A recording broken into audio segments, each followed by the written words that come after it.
राहुल गांधी ने वहाँ कुंभ में जाना चाहिए, वहाँ डुबकी मार के आना चाहिए, और उनको कोई वहाँ डुबाने वाले नहीं है।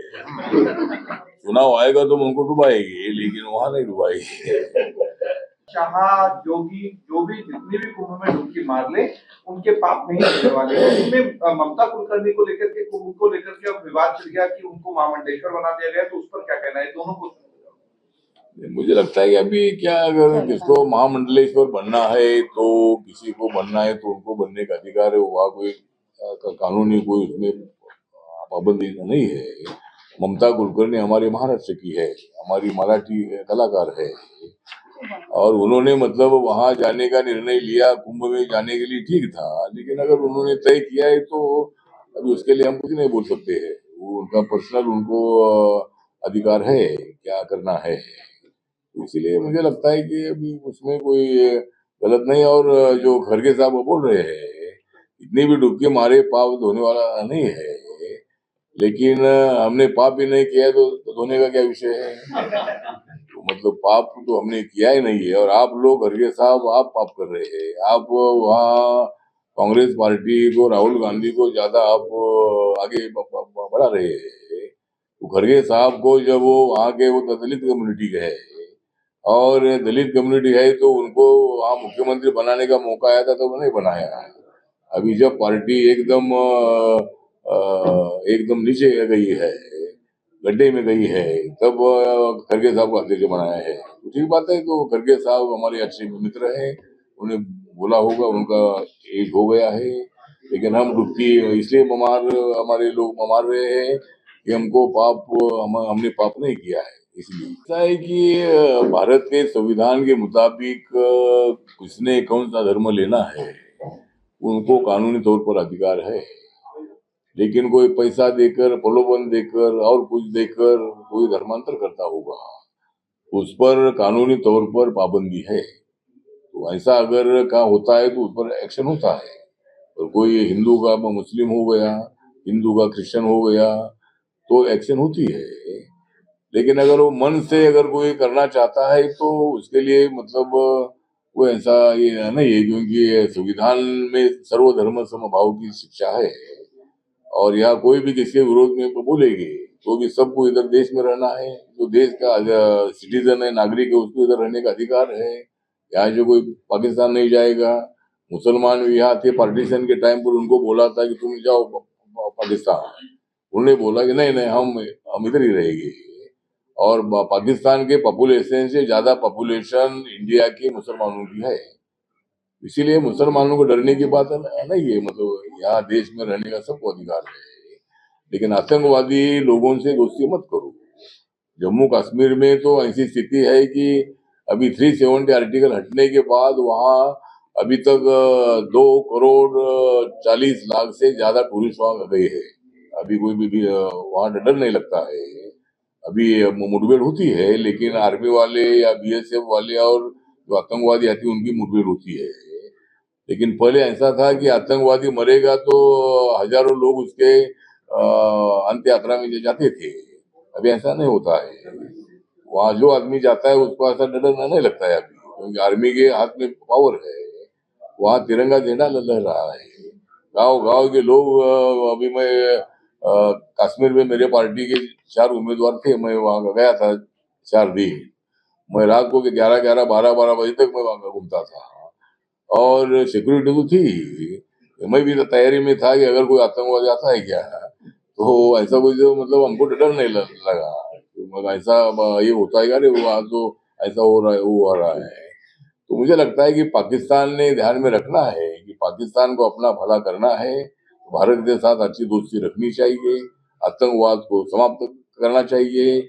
और मोदी साहब ने जनरल मुशर्रफ को, नहीं मुशर्रफ नहीं, ये क्या वो 2014 में उनको बुलाया था शपथ में, नवाज शरीफ थे, तब उनको अपने शपथ ग्रहण में बुलाया था। तो हम चाहते हैं कि भाई खाली आतंकवाद एक्टिविटीज स्टॉप करो, और भारत की इकोनॉमी को आप जोड़ो। वहाँ जो गरीबी बढ़ती जा रही है, महंगाई इतनी बढ़ती जा रही है, तो पाकिस्तान ने थोड़ा सा ठीक हमारे साथ दोस्ती करनी चाहिए, और पाक व्याप्त कश्मीर हमारे हवाले करना चाहिए। तो दोस्ती और भी ज्यादा अच्छी हो सकती है। इसीलिए मुझे लगता है कि ये, और माननीय प्रधानमंत्री जी ने प्रवासी भारतीयों के भुवनेश्वर के मीटिंग में बोला है, ये जो यूक्रेन और रशिया का युद्ध चल रहा है, इसराइल हमास का युद्ध चल रहा है, तो ये बात अच्छी नहीं है। तो अभी ट्रम्प अभी जो है रिपब्लिकन पार्टी के है, मैं भी रिपब्लिकन पार्टी का हूँ, और वहाँ मेरे पार्टी के वहाँ अध्यक्ष बन गए तो मतलब वो बन गए, तो अभी ट्रम्प वहाँ बनने से भारत के साथ अच्छे संबंध अपने हो जाएंगे। और अभी थोड़ा ट्रम्प ध्यान देंगे तो ये पाकिस्तान भारत का इशू सॉल्व हो सकता है।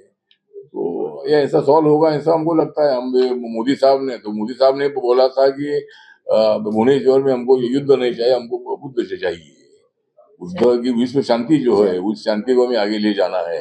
वह पूर्ण रूपेण पहला राज्य है यूसीसी लागू करने वाला उत्तराखंड। क्या कहेंगे आप, क्योंकि विपक्षी पार्टियां तो ये कह रही है कि यूसीसी से मुसलमानों को खिलाफ नहीं करके आए। कौन सा कानून? Uniform civil code. Uniform civil code. अच्छा, उत्तराखंड में। अच्छा, यूनिफॉर्म सिविल कोड का हमारा ओपिनियन ये है कि ये कानून मुस्लिम के विरोध में नहीं है। ये कानून जब मुसलमान के लिए सबके लिए एक कानून अगर होता है तो उसमें कोई गलत फहमी होती नहीं है। अब हिंदू समाज को ऐसा लगता है कि भाई हमारे लिए कानून है और उनके लिए नहीं है, उससे दोनों समाज में जो दूरियां पैदा होती है वो कम करने के लिए कॉमन सिविल कोड की आवश्यकता है। लेकिन ओवैसी जी तो कह रहे हैं कि सिर्फ मुसलमानों का नुकसान करने के लिए केंद्र सरकार यूसीसी को लेकर के आ रही है। ऐसा कुछ नहीं, मुसलमान का नुकसान नहीं। मुसलमान का एक तो पॉपुलेशन कंट्रोल होने की आवश्यकता है। आज सारे देश भर में, दुनिया भर में भारत नंबर 1 पर है। चाइना नंबर 1 पर होता था पॉपुलेशन में, 2 नंबर पर इंडिया होता था। अभी ये 2 साल से हम इंडिया का पॉपुलेशन चाइना से भी ज्यादा है। और अपन पॉपुलेशन कम होगी तो थोड़ा फैमिली की इकोनॉमी भी अच्छी हो सकती है, बच्चों की पढ़ाई अच्छी हो सकती है। इसीलिए पहले के जमाने में तो 10 बच्चे, 12 बच्चे, 14 बच्चे, 15 बच्चे इतने होते थे अपने भी लोगों को, हिंदू लोगों को भी। लेकिन अभी थोड़ा सा उसमें कंट्रोल हो गया है। अभी जब आजादी मिली थी तब 37 करोड़ हमारी पॉपुलेशन थी, अभी 140 करोड़ है। तो आपने सवाल पूछा है कि कॉमन मिनिमम जो सिविल कोड है ये मुसलमान के विरोध में नहीं है। जैसा कि आपने भी कहा कि संविधान में बदलाव कर दिया जाएगा, ये विपक्ष ने प्रचार किया जो चुनाव में नुकसान हुआ एनडीए को, और अभी भी निरंतर रूप से एक स्टेटमेंट जारी किया जाता है संविधान खतरे में है। इसको आप किस तरीके से देखते हैं? मुझे लगता है कि संविधान खतरे में नहीं, कांग्रेस पार्टी खतरे में है। मतलब कांग्रेस पार्टी खतरे में इसीलिए उस संविधान को आगे लेकर राहुल गांधी हमेशा संविधान दिखाते हैं, लेकिन संविधान का जो किताब होता है ऊपर से कॉन्स्टिट्यूशन ऑफ इंडिया ऐसा होता है, अंदर कुछ भी नहीं होता है। मतलब ऐसा वो दिखाते रहते हैं। तो अभी भी प्रचार चल रहा है, लेकिन अभी हमारे महाराष्ट्र में चुनाव हुआ उसमें प्रचार नहीं चला, हरियाणा में इलेक्शन हुआ उसमें ये प्रचार नहीं चला। तो अभी ऐसा प्रचार करने का फायदा नहीं है। और अभी इंडिया आघाड़ी पूरी कोलैप्स हो चुकी है। दिल्ली में आम आदमी पार्टी और कांग्रेस पार्टी एक दूसरे पर इल्जाम लगा रही है, और इसीलिए मुझे लगता है कि अभी हर जगह पर ममता बनर्जी वहाँ अलग अलग रही है। और लालू प्रसाद यादव जी की पार्टी ने भी बोला है कि भाई अलायंस खाली लोकसभा में था और अभी कुछ हमारी इंडिया आघाड़ी नहीं है। तो इंडिया आघाड़ी में कुछ दम नहीं रहा है, और इंडिया आघाड़ी में कुछ नहीं है दम, और हम भी नहीं कुछ कम। तो इसीलिए मतलब हमारा काम चल रहा है। अमर उजाला जीवांजलि के सारथी की मदद लें और महाकुंभ में स्नान जरूर करें।